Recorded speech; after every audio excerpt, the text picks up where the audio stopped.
여러분들 뭐 테슬라 얘기도 많이 하고 계신데 주변에요. 테슬라 $100 깨지면 분할 매수 시작하신다는 분들이 되게 많아요. 많습니다. 어떻게 그러면은 하십니까? 예. 그러면은 잘 안 깨지더라고요. 안 깨지죠. 네. 안 깨지고 지난주 금요일이 혹 저점일지 모릅니다. 그러니까 입 벌리고 있거든요. 다 지금 $100 밑에서 이렇게 잘 안 와. 왜 그런 거죠? $100 이하에 뭐가 좀 의미가 있습니까? 그러니까 그냥 선 거는 거죠. 아, 선을 뭔가 거는 패닉 거라? 셀링이 한 번 더 나오면 줍줍을 하겠다는 건데 세상 그렇게 만만치 않습니다, 여러분. 그렇습니다. 네네. 자, 그러면은 우리 글로벌 마켓 브리핑 준비하러 오신 우리 미래에셋증권 압구정 WM의 정웅선 매니저 모시겠습니다. 안녕하세요. 안녕하십니까. 네. 네. 지난주 장부사중에 안 나오셔가지고 굉장히 아쉬웠었는데 되게 오랜만에 보는 것 같습니다. 그렇습니까? 예. 어떤 분들은 제가 이제 다시 얼굴이 복귀했다 전으로. 네.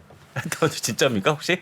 아니, 뭐좀 쉬다 오시니까 네, 좀 좀 뽀샤시해지신 것 네, 같은 그렇습니까? 느낌인데. 네. 그래도 네. 월요일 날 나와서 다행이에요. 그때 네네. 이제 우리 박 선생이랑 했잖아요. 네네. 예. 화요일 날 정프로님 나오셔가지고 우리 조경상 팀장이 엄청 당황했습니다. 처음 만나보는 스타일 아닙니까? 제 스타일. 그렇죠. 하드코어로 아주 그냥 고생 좀 했었죠. 아. 네. 아까 테슬라 네. $100 이하 깨지는 거에 대한 어떤 의미가 좀 있습니까? 뭐 개인적으로는 이제 웬만한 빅테크 종목들에 대한 그 투자 심리를 반영한 이제 $100를 기점으로 생각을 했던 것 같고요. 네. 이제 세 자리에 두 자리 네. 주니까 맞습니다. 아, 예. 한 번씩 보시면은 차트를 돌려보시면 분할했던 주식들이 다 $100 이하에서 지금 거래되고 있는 심리적인 또 가격대로 보고 있고요. 아직 이제 수급상으로는 이제 공매도나 기타 이제 예전에도 계속 언급해드렸던 레버리지에 대한 부작용들이 아직도 있기 때문에 사실 뭐 예전 한 6개월 전에 제가 말씀을 드렸던 게 이제 테슬라 3배짜리가 좀 거래가 되면서 이제 사실상 예. 변동성이 더 커졌던 예전에 이제 기억들도 있고요. 앞서 이제 그 장지원장님이 말씀하셨던 그 반도체 관련돼서도 생각을 해보면 올 한 해로 보면 전체 반도체 매출 자체를 마이너스 6%를 지금 잡고 있습니다. 네. 하지만 이제 내년으로 보면 플러스 12%로 턴을 할 거라고 보고 있거든요. 이제 기조효과가 굉장히 커지는 거죠. 네. 근데 앞서 우리가 작년 한 해로 보면 미리 1년간 반도 지수가 굉장히 많이 하락을 했기 때문에 이제 순차적으로 6개월에서 1년 정도를 먼저 반영한다. 그러면 빠르면 하반기 정도로 보는 월가의 시각도 있었고 이제 더 빠르다면 주가의 저점이 먼저 확인이 될 수 있다. 그러니까 이제 과거에도 제가 지난주에 말씀드렸던 아마존의 저점이 과거 IT 버블 때 네. 지수의 저점보다 1년 선행을 했기 때문에 가장 우리가 미래의 산업에서 가장 그 선도할 수 있는 성장성이 높은 섹터나 산업군은 더 빨리 빠질 것이다. 그리고 더 가파르게 빠진과 동시에 저점이 먼저 확인될 수 있다는 게 개인적인 그 신념을 좀 가지고 있고 그게 이제 최근에 주가에도 많이 반영이 됐다. 하지만 이제 테슬라나 일부 종목들은 변동을 아직 저는 이제 남겨두고 있다고 보고 있기 때문에 뭐 사실 그 신차나 일부 대기 수요 자체가 뭐 지금 현대차 일부 모델만 보더라도 네. 좀 줄어들고 있기 때문에 이제 앞서 이제 테슬라 그 오너들이 좀 시위를 하는 상황이잖아요. 전시장에 와서. 네. 그렇죠. 이제 그게 이제 차 가격이 이제 모델 3 기준으로 보더라도 중국에서 4,200만 원인데 우리나라에서는 6,400만 원 하지 않습니까? 네. 근데 그만큼 가격 괴리가 지금 있고 사실 아직 그 신차 대비해서 그 테슬라의 중고 가격이 굉장히 높은 편입니다. 네. 추가로 빠질 가능성이 있다. 그럼 여러 부분들 내에서 뭐 대체제가 있다는 부분들은 이제 아무래도 가격을 좀 슬로우하게 해줄 수 있기 때문에 저는 이제 그런 관점에서 일단 지금 주가에는 어느 정도 반영이 되고 있는 게 아닌가 생각을 하고 있고 뒤에서 제가 또 그 말씀 좀 드리도록 그래요? 하겠습니다. 네. 일단은 그 지난주에 간만에 금요일날 큰 폭의 상승이 있었죠. 2.5% 정도의 상승이 있었고 개인적으로는 지난주 후반부터 이제 지수의 일부 베팅을 좀 하긴 시작은 했습니다. 정말요? 예. 귀신 같은데. 근데 이제 아직까지 성공했다고 보기는 힘드는 게 주간 일정상으로는 주 중반까지는 저는 개인적으로 좋은 호재는 남겨두고 있다고 보고 있습니다. 하지만 이제 지금 그 이유 중에 하나가 어제 뉴스에서도 보시면 아마존이 네. 전체 인원의 5%의 가문이 있었죠. 18,000명이죠. 글쎄 말이에요. 그러니까 작년 제가 하반기에 계속 말씀을 드렸던 게 비용 통제에 대한 부분들 실적 하락의 기간이 더 항상 2차 침체에서 길었기 때문에 그걸 자정작용을 저는 하고 있다고 생각을 하고 있고요. 이게 지금은 안 좋은 시선을 볼 수 있지만 연준이 원하는 목표기도 합니다. 네. 예. 그래서 지금 이 부분들이 최근에 시장에 오히려 뭐 나쁜 그 부분으로 작용하지는 않았고요.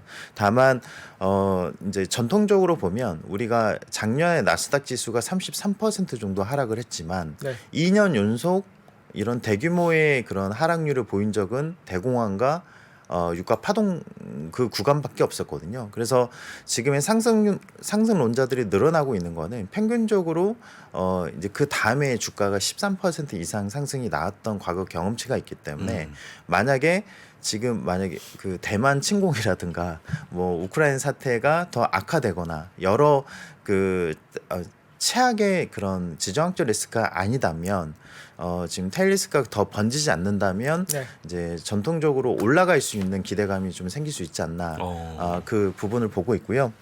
일단은 월가 자체는 뭐 지금 펄을 17.5배에서 20배 이상 그러니까 지금 수익 결국에는 실적이 어느 정도 방어하느냐에 따라서 좀 달라질 거긴 하지만 네. 지금 그래서 어떻게 보면은 가장 그 합리적으로 배당주나 일부 방어주와 그리고 성장주를 적절하게 믹스를 하는 포트 전략이 가장 적절하지 않나 이제 이렇게 보고 있지만 저는 이제 오히려 1, 2월 시각에서 보면 성장주의 타임이 좀 오고 있다고 생각은 하고 있거든요. 1, 2월에? 예. 그래요? 저가 매수 타이밍이 좀 오고 있고 그 이후에 방어주로 좀 꾸려봐도 좀 괜찮은 구간이 좀 오지 않겠냐 생각을 하고 있습니다.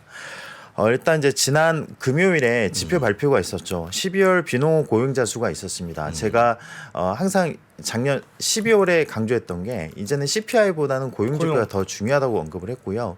이제 22만 3천 건 정도 기록을 했죠. 예상치는 20만 건을 상회를 했고요. 네. 제일 중요한 또 실업률도 3.6에서 3.5%로 와, 하락했습니다. 너무 잘 나왔잖아요, 이거는. 예, 근데 이게 3달 전만 해도 만약에 실업률이 이렇게 내려가면 장중 3% 이상 급락을 했었거든요. 네.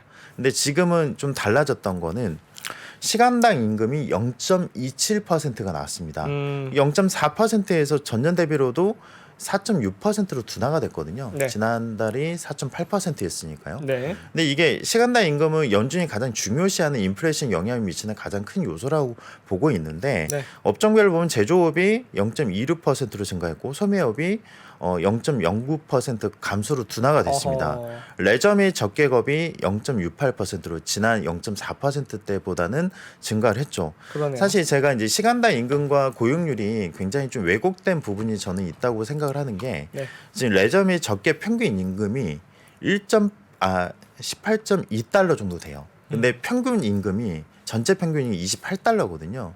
그러면 이게 어느 정도의 그런 고임금들이 이제 그 임금이 올라가고 나서 아래에 있던 하단에 있던 임시직이나 이런 임금들이 같이 따라 올라갈 수가 있거든요. 그게 이제 마지막 구간에서 임금 상승률을 더 높였다고 보고 있고 실제 고용 인원에서도 영향을 미쳤다고 저는 생각을 하고 있거든요. 이건 제가 12월에 말씀드렸던 상황인데 근데 이게 조금씩 둔화가 되고 있다는 거는 의미 있게 좀 보여지고요. 이게 이제 1월과 2월 지표에서도 이 부분들이 좀 잡힐 가능성이 일부 있으니 오히려 고용 지표는 지금 구간으로 봤을 때 호재로 작용을 한다 이렇게 보여지는데 이제 문제는 ISM 서비스업 지수가 49.6이 나왔습니다. 그러니까 이게 네. 어쨌든 잘 못 나온 거잖아요. 예, 그렇죠. 근데 시장이 어쨌든 네. 급등한 이유를 네. 어떤 분들은 고용 지표로 보는 분들이 있고 어떤 분들은 ISM 서비스업 지수로 보는 분들이 있어요. 뭐예요? 두 가지 다입니다. 다예요? 왜냐하면 그래도- 최근 미국 서비스 쪽의 물가 인플레이션이 굉장히 높았거든요. 근데 이제 이게 인플레이션 완화에 대한 이제 투자 심리를 더 계산을 해준 거죠. 그러니까 저는 이제 개인적으로 시간당 임금이 잡혔고 네. 또 서비스업 지수가 잡혔다는 거는 물론 경기 침체 이슈가 동반을 하지만 이 부분들이 연준이 원하는 두 가지의 이제 포인트를 좀 잡아준 게 아닌가. 저는 그렇게 생각을 하고 있습니다. 그럼 둘 중에 뭐가 조금 더 컸을까요? 임금 상승률이죠. 임금 상승률. 예, 그렇죠. 그렇죠. 그래서 이제 일단 이게 이제 지표 자체는 사실 이제 어떻게 보면은 신규 주문도 45.2로 줄었고 네. 생산 지수도 54.7로 줄었거든요. 네. 거의 10포인트 가까이 줄었는데 오호. 그래서 이제 일단은 금융 업종 같은 경우는 경기 침체 대비해서 일부 이제 충당금을 쌓는다든가 여러 미리 대비를 하고 있는 부분이지만 네. 제조업체 서비스 지수 모두 좀 위축되고 있다. 이게 이제 어떻게 보면 테슬라가 지금 빠지고 있는 이유가 네. 경기 침체 이슈 아니겠어요? 그렇죠. 예, 이거는 이제 미리 예고했던 부분이었고, 그래서 전반적인 지표는 그래도 연준이 원했던 물가를 떨어뜨릴 수 있는 요인들이 일부 있었다, 이렇게 보시면 될 것 같습니다. 네. 그 이게 어쨌든 고용 지표가 이렇게 나간 거죠. 그러니까 네. 꽃놀이패로 완전히. 왜냐면 그쵸. 고용은 좋은데 임금이 떨어져. 네네. 경기는 침체로 안 가는데 물가가 잡혀. 이렇게 해석해 버린 거죠. 네네, 맞습니다. 예.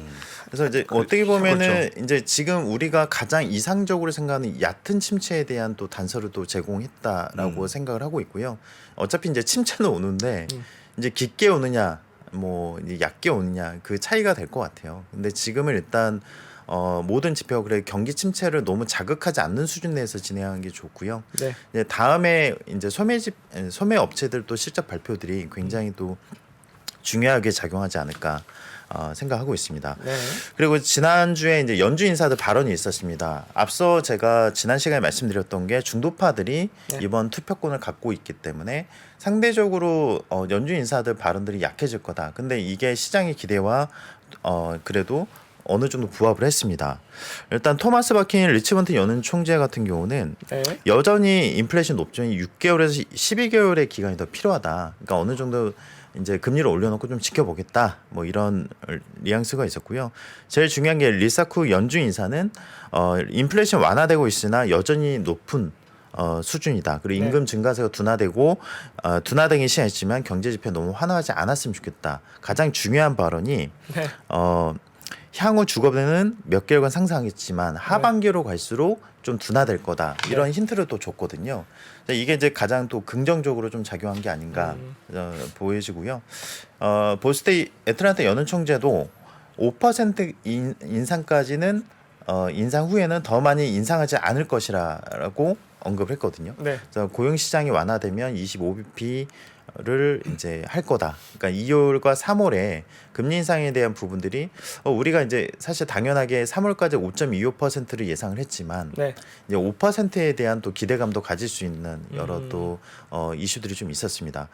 대체로 이제 연준위원들은 높은 인플레이션에 대한 부분들은 우려는 하지만 네. 그래도 예전보다는 좀 강경 발언들이 좀 줄어들고 있다.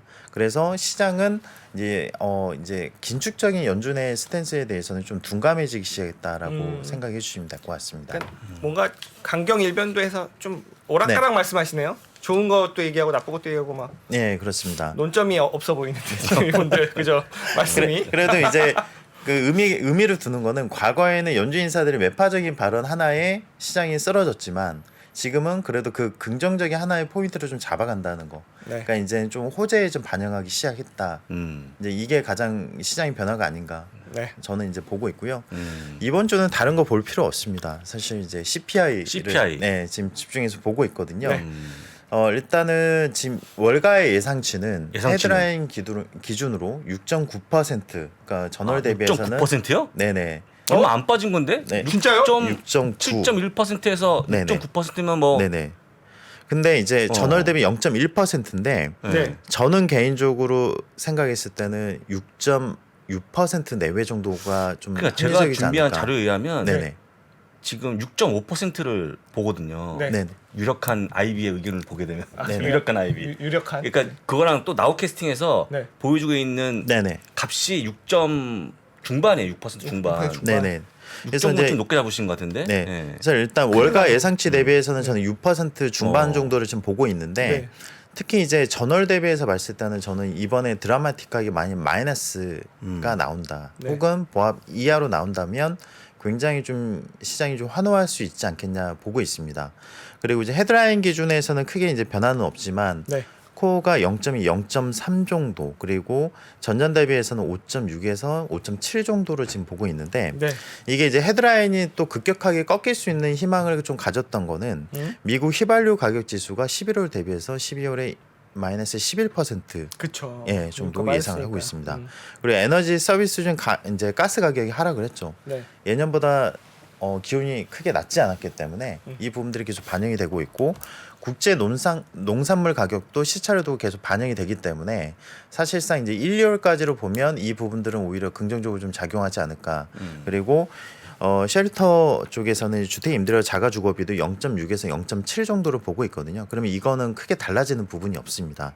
그래서 그러네요. 안 내리네 이거. 결국에는 그 렌트 인덱스로 보면은 올해 4월을 정점으로 좀 둔화 중이고 네. 주거비의 전년 대비 상승률도 이제 올 4월 이후부터 둔화될 걸로 좀 보고 있기 때문에 연준 인사들 발언들도 그렇지 않습니까? 이 부분이 중요할 것 같고 이거는 크게 이제 시장에서 예상을 하반기로 보고 있기 때문에 큰 변수는 되진 않는데 이번에도 마찬가지로 가장 큰 그래도 크게 작용할 만한 거는 중고차와 신차입니다. 네.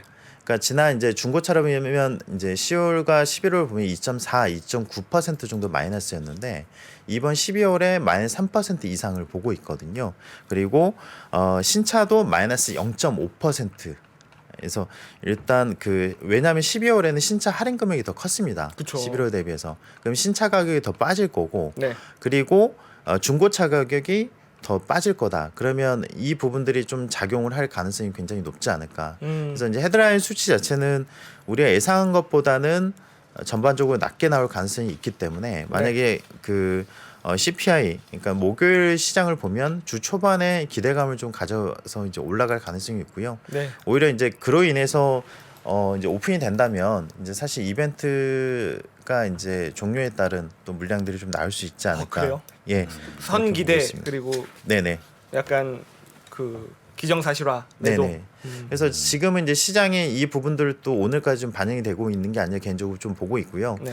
사실 그 눈에 띄는 여러 항목들이 좀 하락을 하고 있는 여러 부분들이 있기 때문에 사실 그 가장 이상적인 거는 사실 연말에 코어 기준으로 3%대 물가를 본다는 게 가장 중요한 부분이겠고 네. 사실 연준 쪽에서 보는 목표 인플레이션율이 네. 좀 더 기대치가 예전보다 좀 높아진다면 생각보다 큰 변수가 되지 않을 가능성이 있기 때문에 여기에 좀 시장이 좀 환호하고 있는 게 아닌가 좀 보여집니다. 네.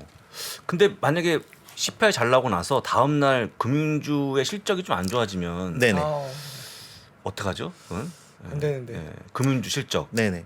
그래서 이제 가장 최근에 테슬라가 가장 민감했던 게 경기 침체인데 금융주의 실적은 경기 침체에 대한 하나의 또 신호로 그렇죠. 예, 받아들일 그렇죠. 수가 예, 있거든요. 그렇습니다. 예. 충당금 쌓으니까. 네네. 그렇죠. 근데 이제 충당금을 쌓는데 사실 경기 침체가 커지는 상황에서 지금 앞서 말씀드린 순이자 마진이 네. 지금 31bp 정도 추가 개선이 될 가능성이 높습니다. 그래요? 2.48% 정도 되거든요. 근데 이제 작년이 36bp 정도 됐습니다. 네. 그러니까 거의 비슷한 수준이거든요. 그러니까 물론 이제 줄어들긴 하지만, 근데 이제 우리가 주목하고 있는 거는 충당금인데 지금 웰스파고가 220% 정도, BOA 기준으로 125% 정도 충당금이 증가할 가능성이 높다. 네. 그래서 전체적으로 보면은 S&P 500의 4분기 실적은 뭐 마이너스 2.8%를 예상을 하고 있고 이제 미리 이걸 선반영해서 12월에 금융지수 굉장히 많이 떨어졌잖아요. 그래서 지금 이제 물론 이제 제이미 다이머이나 일부 인사들이 CEO가 당연히 경기 침체나 앞으로의 그런 침체에 대한 그 언급이 굉장히 좀 중요할 것 같고 만약에 하반기 전망에 대해서 일부 완화되는 신호나 그리고 최근에 이제 장단기 금리차 역전 현상이 금리 폭이 좀 줄어들고 있거든요. 이걸 시장에서 이제 긍정적으로 받아들일지에 대한 부분들은 금요일에 좀 오픈을 해봐야 될 것 같고 이미 경기 침체를 12월 한 달 내내 많이 반영을 했기 때문에 이게 추가적으로 이슈가 되기에는 좀 무리가 있지 않나 저는 생각을 하고 있거든요. 물론 이제 말씀하셨던 충당금이라는 게 굉장히 좀 고무줄과 같은 부분이 있어서 일단 그 금요일에는 좀 변수가 있을 거다. 그 초반의 분위기에서 어느 정도 그 25일 이후에 이제 테슬라 실적이라든가 여러 부분에서 분위기를 잡아갈 수가 있기 때문에 뭐 일단 경기 침체로 인해서 하락이 컸던 종목 보유자 입장에서는 굉장히 좀 신경을 써야 될 이슈가 아닌가 생각을 하고 있습니다. 네. 그리고 이제 제일 중요한 게 네. 최근에 이제 아시아 시장이 굉장히 좋습니다. 아 너무 좋아요. 너무 좋아. 너무 좋습니다. 네네, 한국 시장이 너무 좋고요. 네. 개인적으로는 이제 글로벌 시장에서 미국 주식과 이제 한국 한국 주식을 지금 많이 담고 있는데 네. 이제 일단은 그 중국 코로나 봉쇄가 이제 완화가 되면서 네. 경기 회복 기대감 그리고 일단 위드 코로나 전환에 따라서 이제 8일만 하더라도 네. 본토 여행객이 중국 본토와 홍콩으로 이제 오간 인원을 보면 4만 3천 명 이상입니다. 8일 날. 홍콩 3만 5천 명. 예. 이게 왔다 갔다 한 사람이요? 네, 맞습니다. 그러면 양쪽을 다 더블 네. 카운팅했을 때? 예, 더블 카운팅 했을 때 아, 그 정도고요. 뭐 이제 홍콩에서 더 격리 안 해요? 넘어간 인원이 더 많죠. 3만 명 이상이니까. 어. 근데 이제 예전 2019년으로 보면 본토 여행객이 4만 3천 명 정도 평균이 됐거든요. 그래서 이게 이제 당연히 여기에 대한 기대감이 있고 춘절이 이제 곧 다가오지 않습니까? 네. 그러면 일단 마카오나 이제 여러 리오프닝에 대한 기대감을 계속 가져간다. 그리고 가장 규제 이슈에서 가장 상징적이었던 알리바바나 이제 마인만 보더라도 네. 규제로 인해서 5분의 1 토막이 지금 나 있는 상황이었는데 엔트파이낸스 지분 정리와 함께 이제 플랫폼 규제와 그리고 여러 이제 불확실성이 해소가 됐던 부분들이 최근에 좀 호재로 좀 다가오고 있거든요. 바닥에서 거의 네. 2배 올랐어요. 2배 올랐습니다. 지금 네네. 엄청 올랐. 바비종한테 그 안부를 못 물어봤네. 아, 네. 안 물어봤습니까? 갖고 있냐고. 네, 갖고 있겠죠. 갖고 있을 것 같은데 네. 원래 300달러에서 내려왔다가 네. 지금 100달러 넘어갔죠. 네. 엄청 빨리 반등하는 그런 모습입니다. 네네. 네. 그리고 오늘 같은 경우 위안화도 6.8위안 이하까지 좀 내려오는 초강세였거든요. 그래서 일단은 통화체 민감했던 아시아 증시 같은 경우는 굉장히 좀 환호를 했던 상황이었고 네. 일단 그 가장 중국 증시의 가장 큰 변수는 네. 다른 호재를 아무리 대입을 하더라도 미중 금리차 역전에 대한 네. 이 부분들이 가장 큰 변수였는데 이게 좀 축소되는 흐름들이 좀 일부 좀 기대가 되고 있다. 그쵸. 그래서 이제 수급적인 이슈는 당연히 홍콩 시장에 대한 보는 눈빛이 좀 달라지고 있고 네. 작년 그 2008년 금융위기 시점에서 홍콩 H지수가 5,000포인트 이거를 작년 10월에 지금 깨고 내려왔었거든요. 네. 그래서 이제 이런 이제 극단적인 수급 이슈가 좀 지나가고 나서 글로벌 아이비들이 보는 시각이 당대 이후에 직후에는 굉장히 좋지 않게 봤었는데 지금은 시각이 완전히 좀 달라지고 있다. 하지만 이게 좀 조심해야 될 거는 의료 시스템 붕괴가 가장 이제 컸기 때문에 지금까지 제로 코로나 정책을 계속 유지를 했던 상황이었는데 경제 지표라는 게 막 리오프닝 했다고 해서 바로 돌아서진 않습니다. 시차를 두고 2에서 3개월 이상 걸리거든요. 그래요? 예.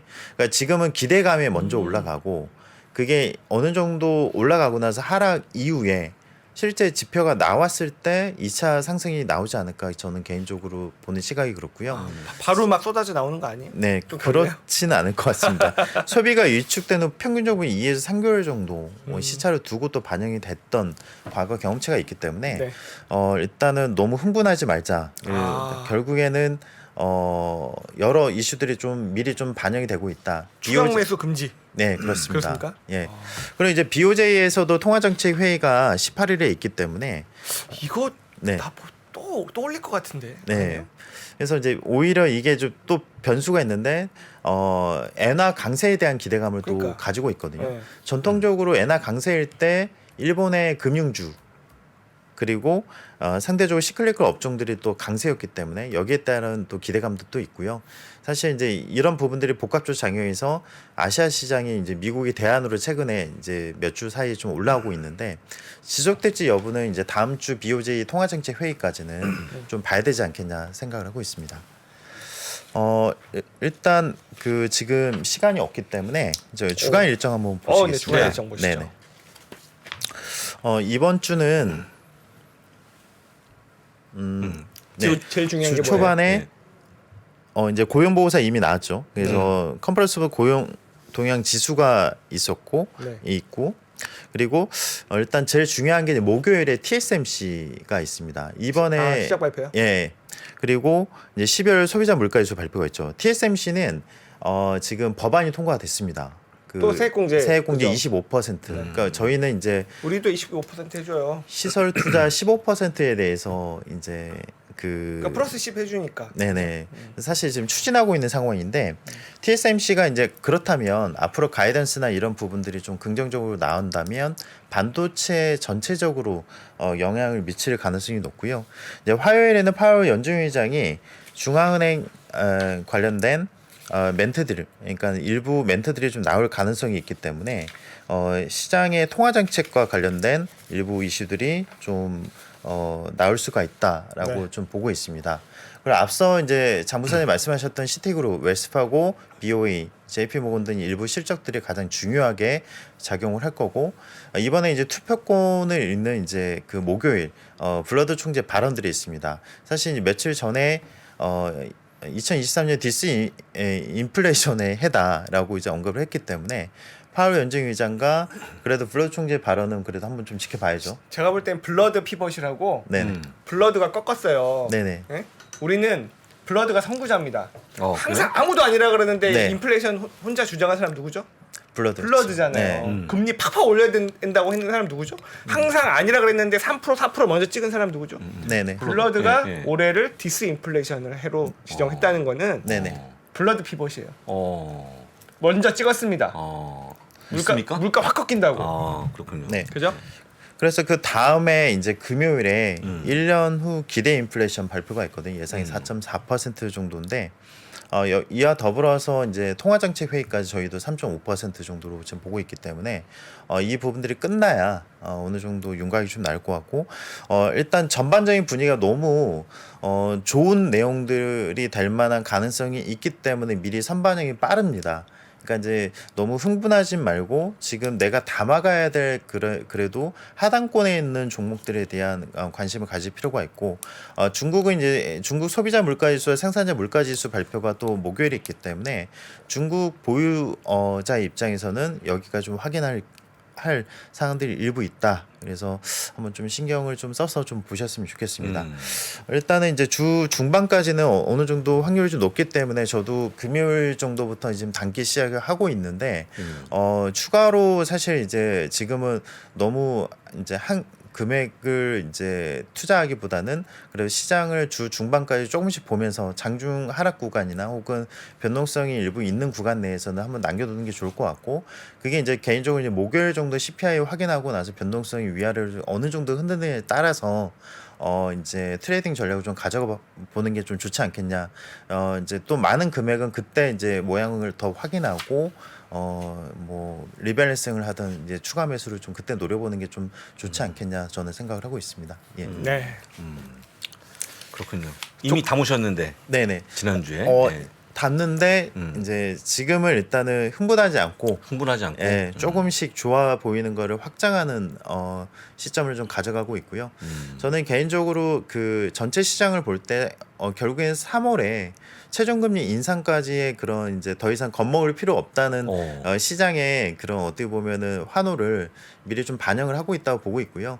이제 어느 정도의 이제 변동성은 항상 있기 때문에 지금 일단 어느 섹터로 갈지에 대한 좀 고민을 더 하고 있고 특정 섹터는 좀 담아두고 있습니다. 그래서 이제 일단은 지금처럼 좀 불확실성이 약간은 있는 구간 내에서 지수 투자가 더 현명할 수 있으니 일단 그 금요일에 많이 올랐던 섹터나 이런 부분들이 진반등이 계속 나오는지 확인하면서 천천히 좀 따라가는 것도 좋은 방법일 것 같습니다. 예. 네, 알겠습니다. 천천히 네. 하자라고 네. 말씀하셨습니다. 네, 그럼 오늘도 네. 아주 풍성하게 준비해 오신 미래에셋증권 압구정 WM의 정웅선임 매니저 보내드리겠습니다. 감사합니다. 감사합니다. 안녕하세요. 저 김프로 김동환입니다. 올해도 많은 분들이 우리 청년들의 자립을 지원하기 위해서 3프로 다이어리를 구매해 주셨습니다. 그 따뜻한 마음에 저희가 보답하기 위해서 작은 성의를 준비했습니다.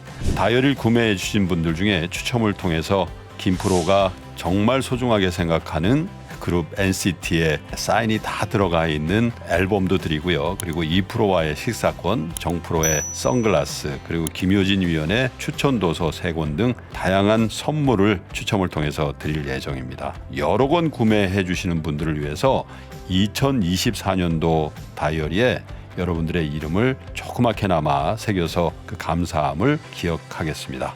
이웃과 따뜻한 마음을 나누는 연말연시가 되길 기원하고요. 새해에도 큰 부자 되시기를 기원하겠습니다. 늘 감사드립니다.